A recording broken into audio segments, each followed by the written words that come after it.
Hello दोस्तों, कैसे हैं सभी लोग। दोस्तों कैसी चल रही है डीएड सेकेंड ईयर की आईडी की तैयारी। दोस्तों अब देखिए दोस्तों, जैसा कि हम सभी जानते हैं डीएड सेकेंड ईयर वालों का क्या है, एग्जाम पेपर पैटर्न चेंज हो चुका है। ठीक है, तो उसके अकॉर्डिंग हमने क्या है, कुछ सिलेक्टिव क्वेश्चन रह चुके हैं जो कि हमने क्या लॉन्ग क्वेश्चन एक करना है और शॉर्ट में हमने 2 क्वेश्चन करने हैं, यानी कि 250 शब्दों का एक प्रश्न करना है और 150 शब्दों में हमने 2 प्रश्न करने हैं। अब दोस्तों होता क्या है कि पूरे सिलेबस में से कहीं से भी कुछ भी आ सकता है, तो मोस्ट इंपोर्टेंट टॉपिक्स जो रह रहे हैं हमारे पेपर 10 से उनको कवर करते चल रहे हैं। हालांकि जैसे अगर मैं बात करूं, पेपर 7 तो कंप्लीट है, लेकिन पेपर 9, 10, 11, 12 यानी कि 4 पेपर ऐसे रहते हैं जो कि हमने अभी करना है। कुछ ऐसे टॉपिक्स हैं जिनको अभी तक नहीं किया गया है, तो मैं टॉपिक्स कराने जा रही हूँ दोस्तों। तो आज का टॉपिक जो रहेगा हमारा पेपर 10 से रहेगा, पेपर 10 से।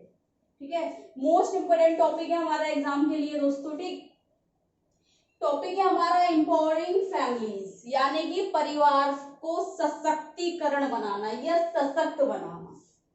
एम्पावरिंग फैमिलीज, परिवारों को सशक्त बनाना। देखिए दोस्तों, पेपर 10 जो है पूरा फैमिली एंड कम्युनिटी पे है।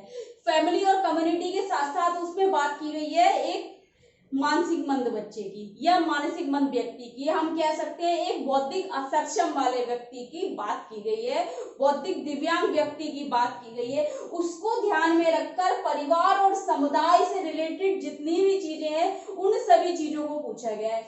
ऐसे ही बात की गई है कि अगर परिवार में एक या एक से अधिक दिव्यांग व्यक्ति है, चाहे वो मानसिक रूप से हो चाहे शारीरिक रूप से हो, ठीक है, या अधिगम रूप से हो, तो दोस्तों उनके परिवार को किस तरीके से हम सशक्त बना सकते हैं, एम्पावरिंग बना सकते हैं, उनको किस तरीके से हम उनका सशक्तिकरण कर सकते हैं, क्योंकि वे बहुत ज्यादा परेशान होते हैं, बहुत सारी ऐसी कठिनाइयों का सामना करना पड़ता है उन दिव्यांग बच्चों की वजह से या दिव्यांग व्यक्तियों की वजह से।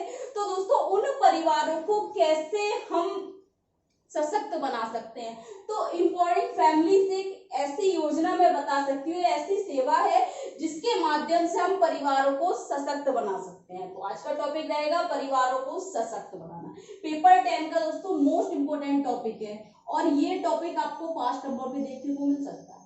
ठीक है, तो क्या है दोस्तों, सशक्तिकरण परिवारों में सुरक्षात्मक कारकों या सकारात्मक गुणों को मजबूत करने के लिए समुदाय आधारित रोकथाम सेवाएं प्रदान की जाती है।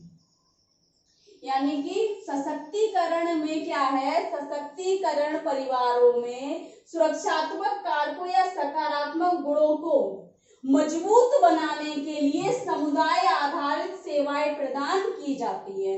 यानी कि जो परिवार है उन परिवारों में, सशक्तिकरण परिवारों में सुरक्षात्मक कारकों या सकारात्मक गुणों को, यानी कि उनकी सुरक्षा के रूप में और उनका सकारात्मक गुणों, ठीक है, यानी कि पॉजिटिव क्वालिटीज हम कह सकते हैं या पॉजिटिव दृष्टिकोण भी कह सकते हैं, व्यवहार भी कह सकते हैं यहाँ पर। ठीक है, तो सुरक्षात्मक कारकों या सकारात्मक गुणों को मजबूत बनाने के लिए, ठीक है, मजबूत करने के लिए समुदाय आधारित रोकथाम सेवाएं प्रदान की जाती है। किसमें, एम्पावरिंग फैमिलीज में। ठीक है, ये सेवाएं कौशल, व्यक्तिगत विशेषताओं, ज्ञान, रिश्तों का विकास करती हैं। जो एम्पावरिंग फैमिलीज से जो सेवाएं मिलती है, ये सेवाएं क्या करती हैं दोस्तों, कौशलों, कौशल में बहुत सारी चीजें आ गई। कौन कौन से कौशल आ गए हमारे, अगर हम देखें तो 5 प्रकार के जो क्षेत्र हैं, व्यक्तिगत, सामाजिक, शैक्षणिक, व्यावसायिक और सामुदायिक भी आ जाएगा इसमें। ठीक है, ये सारी चीजें आ जाते हैं कौशल। उसके बाद कह रहे हैं व्यक्तिगत विशेषताएं। व्यक्तिगत जो विशेषताएं हैं उन सभी विशेषताओं को ध्यान में रखा जाता है। ज्ञान यानी कि नॉलेज देते हैं परिवार वालों को, चाहे वो विशेष आवश्यकता वाले व्यक्ति से संबंधित हो या उनकी समस्याओं से संबंधित हो, आर्थिक रूप से संबंधित हो, ठीक है, या सामाजिक रूप से हो।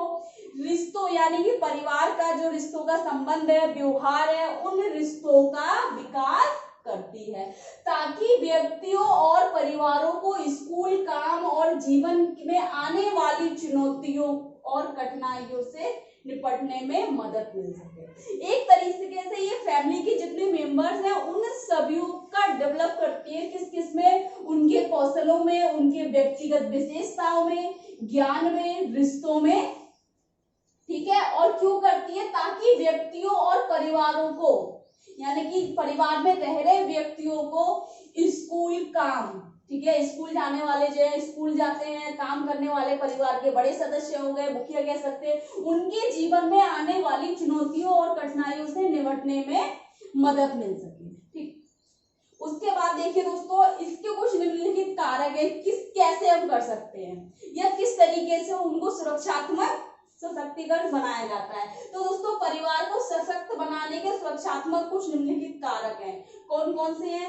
सबसे पहला है दोस्तों पालन पोषण और लगाव, दूसरा है दोस्तों बाल विकास का ज्ञान, तीसरा है माता पिता का लचीलापन, चौथा है आपका सामाजिक संपर्क, पांचवा है माता पिता के लिए सहायता, ठीक है। अब देखिए पालन पोषण और लगाव, इसमें क्या आ जाएगा? पालन पोषण और लगाव में दोस्तों क्या है? ये परिवार को सशक्त बनाने का जो एक पहला कारक है पालन पोषण और लगाव। देखिए माता पिता का लगाव इस तरीके से होना चाहिए बच्चे को, ताकि बच्चे को ये महसूस रहे कि मेरे माता पिता मेरे लिए जो कार्य कर रहे हैं, उसकी सेवा जो कर रहे हैं, इस प्रकार की भावनाएं उसके अंदर जागृत होती रहे, और माता पिता को भी ये रहे कि उस बच्चे के साथ भावुक होकर कार्य करें, ठीक है, दयालुता के साथ कार्य करें, उस पर क्या है झंझनाए ना, उस पर गुस्सा ना करें, अपना बाहर का गुस्सा उस पर ना उतारे, है ना। इस तरीके का उन्होंने स्वभाव, ठीक है, इस तरीके का स्वभाव रखना है, बच्चे से प्यार करना है, प्रेम की भावना रखनी है, ईर्ष्या नहीं करनी है, घृणा नहीं करनी है परिवार में किसी भी सदस्य को। तो उसका पालन पोषण एक अच्छे स्वभाव में, अच्छे व्यक्तियों के साथ, अच्छे व्यवहार के साथ, अच्छे परिवार में होता रहे। इससे क्या होगा? एक तो बच्चा भी क्या होगा, उसकी आत्मसंतुष्ट रहेगी, दूसरा क्या होगा, परिवार में भी क्या है, हंसी खुशी का माहौल रहेगा। दूसरा कह रहे हैं दोस्तों बाल विकास का ज्ञान, यानी कि परिवार वालों को, माता पिता भाई बहन जितने भी परिवार में सदस्य हैं, एक विशेष आवश्यकता वाले व्यक्ति के परिवार में, उन सभी व्यक्तियों को इस चीज का ज्ञान प्रदान करना कि बाल विकास, यानी कि किस किस तरीके से बच्चे के बाल विकास होता है, उनके विकास के जो पड़ाव है, विकास की जो अवस्थाएं हैं, उनके अनुसार उनको ध्यान में रखकर उस बच्चे के साथ क्रियाकलाप करें, ठीक है।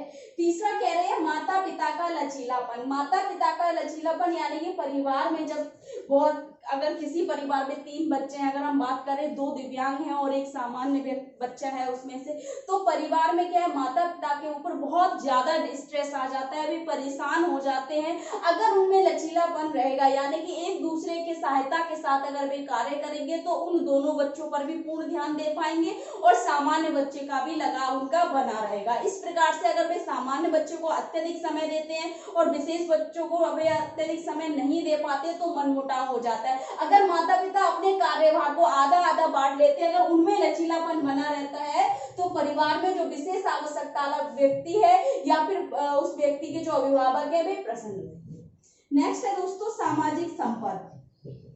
जिस परिवार में दोस्तों देखिए समुदाय में परिवार है, परिवार में एक विशेष आवश्यकता वाला व्यक्ति है, कहीं ना कहीं उस परिवार के जो व्यक्ति हैं बहुत ज्यादा बिजी रहते हैं, व्यस्त रहते हैं अपने कार्यों में, और समुदाय में हो रहे कार्यक्रमों में भाग नहीं ले पाते हैं, यानी कि किसी आस पड़ोस में नहीं जा पाते हैं, कोई भी कार्य चल रहा है उसमें सहयोग नहीं दे पाते हैं या शामिल नहीं हो पाते हैं। तो दोस्तों एम्पावर फैमिली के माध्यम से क्या होगा कि उनके परिवार के जो सदस्य है उनको भी शामिल किया जाएगा, उनके बच्चों को भी शामिल किया जाएगा, आसपास पास पड़ोस से उनका मेलजोल बनेगा, ठीक है। उसके बाद कह रही है दोस्तों माता पिता के लिए सहायता।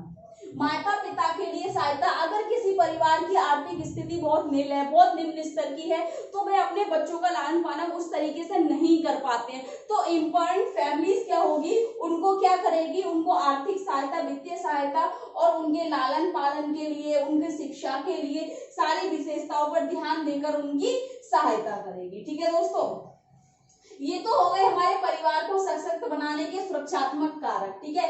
इसके बाद अगर बात करें तो EF जो है इम्पोर्टेंट फैमिली जो है, ये 1 नंबर में आपसे फुल फॉर्म पूछी जा सकती है, ठीक है, ईएफ का विस्तार बताइए। और पेपर 10 के लिए मोस्ट इंपोर्टेंट हो सकता है ऑब्जेक्टिव टाइप क्वेश्चन में आ जाए आपका, या फिर एक नंबर में आपसे पूछ ले, 15 में से, पार्ट ए में से कहीं भी पूछ सकता है। ठीक, कह रहे ईएफ यानी कि एम्पावरिंग फैमिली, परिवार को आवाज और विकल्प देकर उन्हें मजबूत करता है। शक्ति आधारित सेवाएं प्रत्येक व्यक्तिगत परिवार की आवश्यकताओं के इर्द गिर्द केंद्रित होती है। यानी कि वो कह रहे हैं कि जो ईएफ है परिवार को सशक्तिकरण बनाने का जो एक उद्देश्य है, ईएफ जो है क्या करता है, परिवारों को आवाज देकर, एक विकल्प देकर उन्हें एक विकल्प देता है जीने का और उन्हें मजबूत करता है। शक्ति आधारित सेवाएं प्रत्येक व्यक्तिगत परिवार की आवश्यकताओं के इर्द गिर्द केंद्रित होती है। ठीक है, प्रत्येक परिवार के सकारात्मक गुणों पर ध्यान केंद्रित करते हुए कार्यक्रम परिवार का समर्थन करता है।